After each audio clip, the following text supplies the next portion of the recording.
In this video, we're going to take a look at the resample module.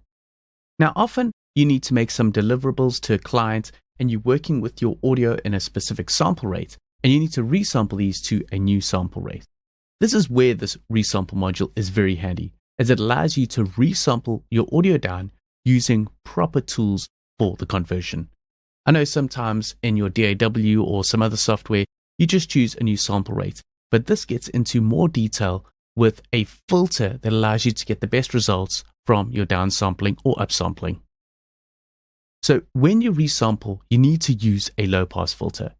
This filters out some of the higher frequencies that cannot be represented in the new sample rate. And we're only able to hear the frequencies up to half of the sample rate. So if your sample rate is at 44.1 or 44.1 kilohertz, you can see that there's a low-pass filter and it's filtering off at half the value at 22,050 hertz. So that is where the low-pass filter is happening. And it's shelving off over here. And that is because of the filter type that's used. You've got some other parameters here that we will get to in a second. So what important thing to note is the highest frequency is called the Nyquist frequency. So this is at the highest point over here.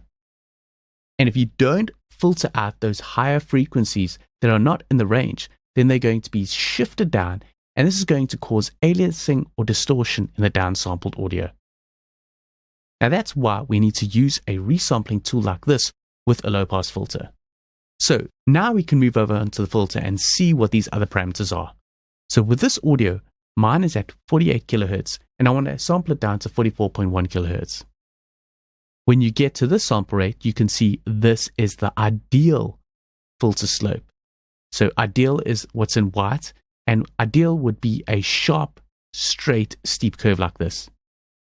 Now you can adjust the steepness. So when I pull the steepness in, I can get it closer to that ideal filter. You can use a cutoff shift, and this allows you to shift it so you can keep more of the information. So as you can see, there can be less aliasing if I use this. I'm going to cut it off over there. But the only problem with this is that it creates ringing and smearing. So here I've got a filter with no aliasing, but I might have some ringing in the sound. So this is where the pre-ringing comes in. Here you can adjust between a minimal phase and a linear phase, or anything in between. So this just depends how you want it to set up. If you want some more smearing, you might want to go more to the left.